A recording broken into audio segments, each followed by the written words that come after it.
producer and gas producer, Ghana's petroleum industry aims to expand oil production to over 5,000 barrels per day. The government has prioritized infrastructural development. Ghana's booming economy, expanding trade footprint, and increasing population generates a steady demand for goods and services, top of which is real estate. The sector over the years has seen a rapid development, becoming a major employer with over 42% contribution to the country's GDP. Indeed, Ghana remains a land of possibilities, full of optimism about the exciting future. We are open for business. We invite you to come, grow in Ghana, grow with Ghana.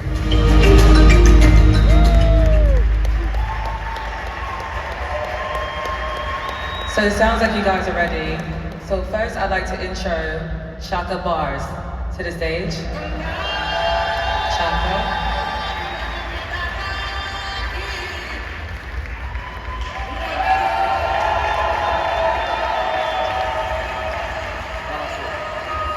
Red couch, wherever you want. Can I please have Alvin Bekoe to the stage, please?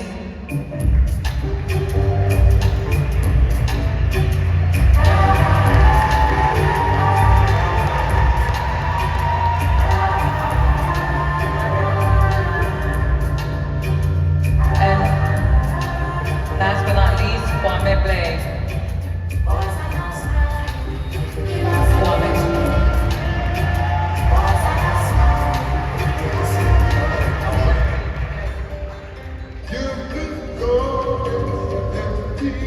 Okay, you guys don't know it, but you're in for a treat. So before we get started, I know it's early, so first thank you for all of you lovely people for coming out so early. But I'm gonna make you do a little bit of work because we're very big on positive affirmations. So I want all of us to get up. If you don't mind, please let's stand up together. And we're gonna do a financial affirmation, okay? I'm gonna say it one time, then I'll point to you guys so we can do it together. The financial affirmation is, I am one idea away from being a millionaire. And if you are a millionaire, just say multi-millionaire in your mind or out loud, okay? So, I'm gonna say 3, 2, 1, I'm gonna say I am, and I'm pointing to you guys. You guys ready? Are we ready? All right, sounds good. I am one idea away from being a millionaire. All right, you guys are amazing. You can sit down. Thank you. Pioneer, philanthropist, and creative. His other businesses include an advertising agency, a real estate firm, a printing company, a consultancy firm, and one of his business partners is Kwame Blay. So I'm gonna go to you, Kwame. Kwame now, over the past 15 years and counting, has mobilized global reach to drive development across 4 main sectors: real estate, manufacturing, media, and entertainment. Driven largely by sustainable business growth, he currently sits on the board of several market leaders from Afrofuture, formerly known as Afrochella. Have any of you been to an Afrofuture, Afrochella party? Raise your hand. Okay, so for those of you who did not raise your hands, you're missing out. I'm just gonna say, okay. So, Chaka Bars is an activist and social entrepreneur, a philanthropist and investor with a number of successful businesses, including the likes of Fruits and Roots that he has used to support the work of a UK-based nonprofit he founded in 2016, iHeart Africa. In 2022, he launched the Give to Goma campaign supported by Lenny Kravitz, Bella Hadid, and Kalani. So let's give it up for them before we even continue. All right, so Alvin, before we proceed, I think this is going to be even more special because last year you were in the crowd, if I'm not mistaken. Yeah, I was sitting right there. I was in the crowd and I said to myself that this is the Church of EYL. Happy Sunday. Big ups to Troy and Rashad. I was in the crowd. I said to myself, I have to do something with these guys. This was just a year ago, and today we're here to talk about something that we have in partnership with both of them. I want to say a big thank you to Troy. I see him in there. And it's just great for us to come together as Black people to just collaborate, and it's just been nothing short of phenomenal. So thank you so much. This for me, I manifested this last year, and I'm here on stage to talk about it. Thank you. Yeah, that manifest. It's so important that we realize the power that just our mindset can have. Last year he's in the crowd, this year he's like, you know what, He built out a relationship with Troy, Rashad, Michael, and the EYL family, and now they're gonna be debuting something really big today. So trust me when I tell you, at the end, we have something really cool we're gonna talk about, and it's honestly groundbreaking. We're watching history in the making. So let's just dive right in, right? So I'm Cape Verdean, for anybody wondering, I'm West African and West Indian. Has anyone here been to Africa? Raise your hand. Okay, this is a good amount of people. But we need to get it to like closer to almost everyone raising their hands.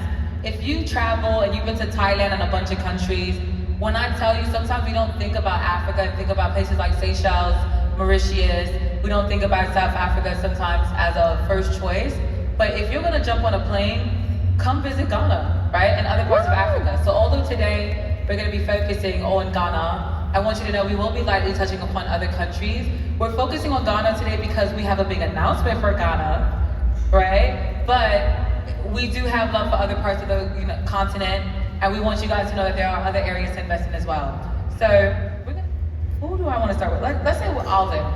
Let's start with you. Anyone who knows you and your businesses know that you're multifaceted. You literally have almost every industry and sector covered. And so when we're diversifying, we're thinking about going into Africa and the opportunities that are available. Can you walk us through some of the opportunities that expats who might want to live in another country or just invest in another country have, especially when it comes to Ghana? Yeah, I mean, in the last 5 to 10 years, there's been a major exodus of people coming to the continent. And surprisingly, it's less people that don't even look like us that are investing more in the continent. We have about over 10,000 Chinese companies in Africa right now with a net worth of about 1 trillion. And that's just crazy to me that other people are seeing the value of us being back home. One of the industries that I want us to really focus on is the travel and concierge industry, because now that we have so many people moving back, we have to be able to get them right there, the right way, get to the continent the way it has to be done. Obviously, real estate is always a good way to go. And the food industry as well. I have a friend in the crowd. He's basically been franchising food businesses across the continent, and it's just one of those things that's also very, very successful. Brilliant. Be investing in Africa and in Ghana in particular. So our expertise is mostly to do in Ghana. That's where we've been based for the better part of a decade and a half. We've built the largest private media network in Ghana. So we own TV stations, radio stations, newspapers there. We've been heavily involved in entertainment, as you said. We've got the Afrofuture Festival, which is huge, a part of the Year of Return. And we've been in real estate as well. And the opportunities there have been quite good for us. So one of the things you said was media and newspapers. And this is one of my favorite quotes. It's an African proverb, and it says, "Until the lion learns to write, all stories will glorify the hunter." So I think it's beautiful to see that it's Black men who are behind the media in Ghana, right? Because sometimes you go to other countries and you see that it's other people controlling the narrative. So I think it's beautiful that you guys are controlling that narrative. Chaka, can you please give us a little bit about what you're doing as well? I think one of my biggest and most important expressions of business in Africa is the holistic space. And what we've actually just started in Congo is we've started a soap making company. So people will be able to buy soap that has been made from over 60 different plants that has grown on the side of the volcano, which is made by displaced women who've been trained how to make these holistic soap products, and it's actually medicinal so that people can put amazing products on their skin, because for a long time we've been putting bad stuff on our skin and bad stuff in our body as well. And so definitely the moving into the cosmetic space is a sustainable way to be able to, like, let's be honest, a lot of us in this crowd right now have shea butter and coconut oil on our skin. Are we getting it directly from Ghana, or are we getting it from a third party? So it's those type of things where we need to make sure that we're getting our products directly from source rather than outsourcing it to different people. And then also we have just built a wood machine. It's a wood dryer machine, like treatment machine for furniture, so that we can get amazing furniture made in Congo from wood from Congo into the rest of the continent. So whenever you're thinking about buying your furniture, you need to start thinking about getting your furniture sourced from Africa rather than getting it sourced from Italy, Turkey, IKEA, etc. Okay, before we proceed, is there